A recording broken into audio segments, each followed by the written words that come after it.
কুম্ভ রাশি। আজকে আলোচনা করব কুম্ভ রাশির ক্ষেত্রে শনির এই বক্রী দশা আপনার জন্য কি প্রভাব বিস্তার করবে। আপনার রাশির অধিপতি শনি, আপনার রাশির অধিপতি শনি মানে কুম্ভ রাশির জন্য পজিটিভ। শনি কুম্ভ রাশির জন্য পজিটিভ। আপনার সেকেন্ড হাউস, আপনার রাশির অধিপতি সেকেন্ড হাউসে বসে আছে, আপনার রাশিতে বসে আছে রাহু। সুতরাং আপনার 7.5 লাস্ট স্টেজ। তাহলে শনি এই বক্রী দশা আপনার জন্য কি প্রভাব বিস্তার করবে।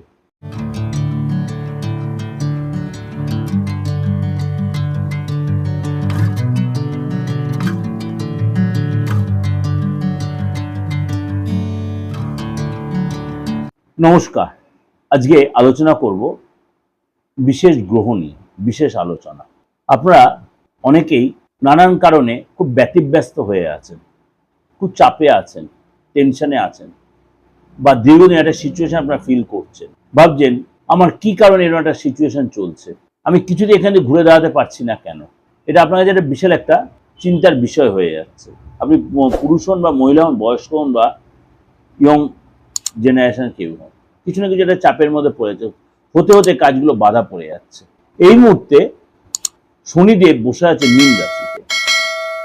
কিছু রাশির 7.5, কিছু রাশির ঢাইয়া চলছে। অর্থাৎ শনি মীন রাশিতে বসে আছে, মেষ রাশি, মীন রাশি, কুম্ভ রাশি, এই 3 রাশি 7.5 চলছে। আগের রাশি, পরের রাশি, সেম রাশি, এই হচ্ছে 7.5 সিস্টেম। আর ঢাইয়া চলছে কোন রাশি? ঢাইয়া চলছে আপনার সিংহ আর ধনু। সিংহ আর ধনু চলছে ঢাইয়া। তাহলে কি খুব খারাপ সিচুয়েশন চলছিল? তার চেয়ে কি বেটার কিছু আমি আলোচনা করবো বলে সেটা এই প্রোগ্রামটা আপনাদের কাছে প্রেজেন্টেশন দিচ্ছি। হ্যাঁ, সেই সব নিয়ে আলোচনা করছি, যে শনি গ্রহ নিয়ে। ন্যায়াধীশপতি শনি আপনার জীবনে কি প্রভাব বিস্তার করেছিল আর এখন কি প্রভাব বিস্তার করবে, কবে থেকে করবে। হ্যাঁ, শনি এখন সোজা চালে রয়েছে। শনি তাহলে কবে আপনার তার রাশি বা তার চাল চেঞ্জ করবে? শনি তার চাল চেঞ্জ করবে আপনার 27 জুলাই। শনি 27 জুলাই তার চাল চেঞ্জ করবে আপ টু 11 ডিসেম্বর। অর্থাৎ কম বেশি 138 দিন শনি তার বক্রী চালে থাকবে। তাহলে ক্লিয়ার হয়ে গেল আমি কি নিয়ে আলোচনা করব। শনি আমাদের ন্যায়াধীশ দেব, কর্মের দেবতা, সততার কারক গ্রহ, সতের প্রতীক। শনি লোহা পিটিয়ে সোনা করে। আপনি সৎভাবে পরিশ্রম করেন, একদিন একদিন আপনি সুখের মুখ দেখবেন। হ্যাঁ, কিছু কিছু রাশির প্রতি শনি এমনিতে একটু প্রসন্ন থাকে, কিছু রাশির প্রতি এমনিতে শনি একটু বিরূপ থাকে। তাহলে কি আপনার রাশির প্রতিও বিরূপ আছে নাকি? তা আমি বলছি না। আপনার নিজস্ব বার্থ চার্টটা একটু খুলে দেখুন। আপনার বার্থ চার্টে শনি কি সিচুয়েশনে রয়েছে।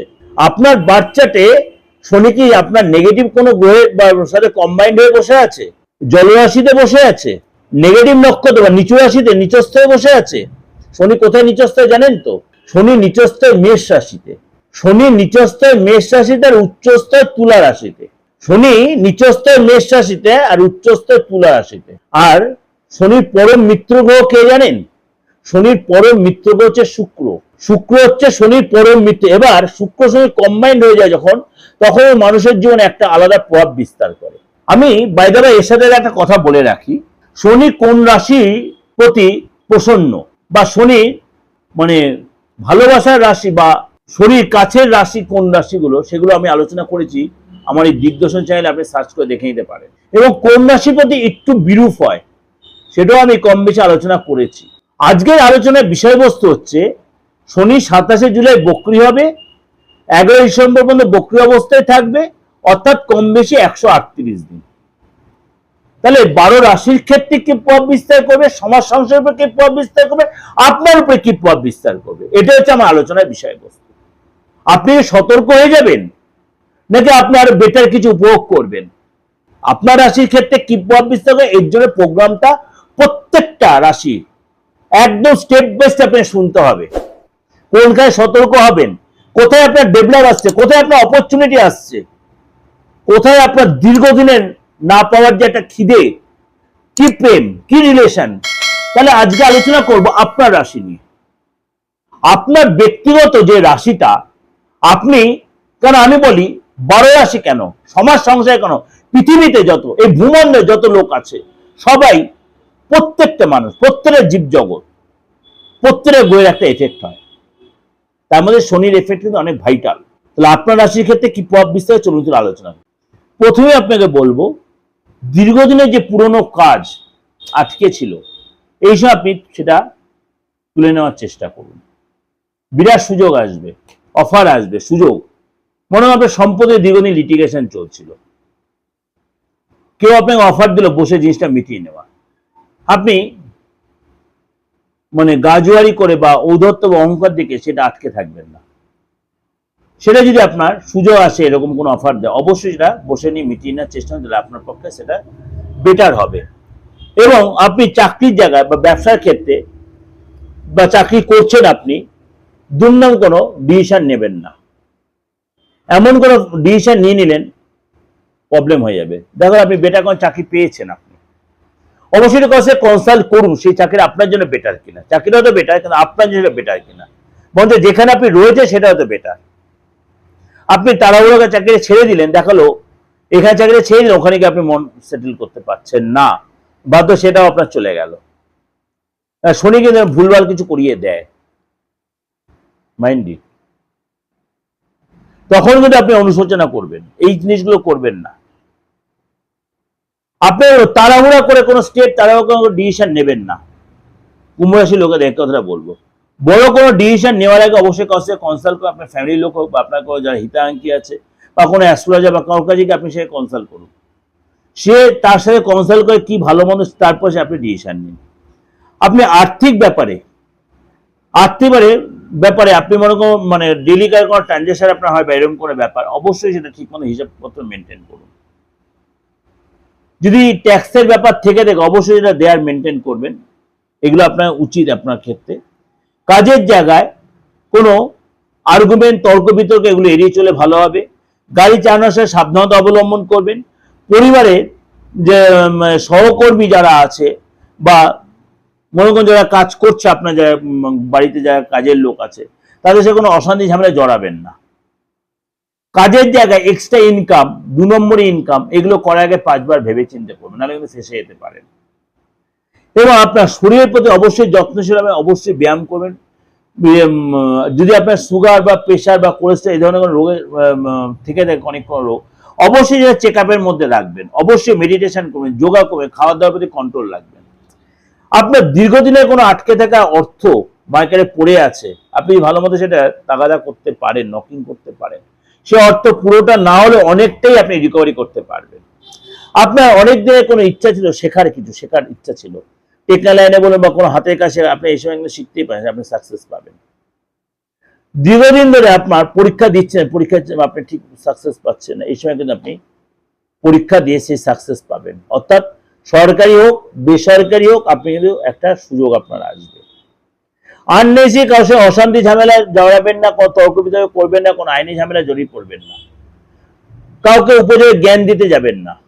যে যা করছে করুক, খুব রেয়ার না হলে জ্ঞান দিতে যাবেন না, সেটা ঘুরে আপনাদের বেমানুষ ঘুরে যেতে পারে। অর্থাৎ আপনাকে অনেক নিয়ম নিষ্ঠা মেনটেন করে চলতে হবে। কাউকে যদি হেল্প করেন অবশ্যই করবেন, কিন্তু আপনি তার রিটার্ন ব্যাক আশা না করাটাই বেটার হবে। এটা আপনার জন্য বেস্ট, আমি বলছি, এটা আপনার জন্য বেস্ট। এগুলো একটু মেনটেন করবেন, লেনদেন ভালো হবে, ট্রানজাকশন ভালো হবে, আপনার আটকে থাকা কাজ উদ্ধার হবে। দীর্ঘদিনের স্বপ্ন ছিল সেই স্বপ্ন পূরণ হবে, কিন্তু আপনাকে চোখ কান করে বুদ্ধি আপনাকে অ্যাপ্লাই করতে হবে, তাহলে আপনি সেই জায়গাটা ডেভেলপ করতে পারবেন। তাহলে এটা আপনাদের আলোচনা করলাম।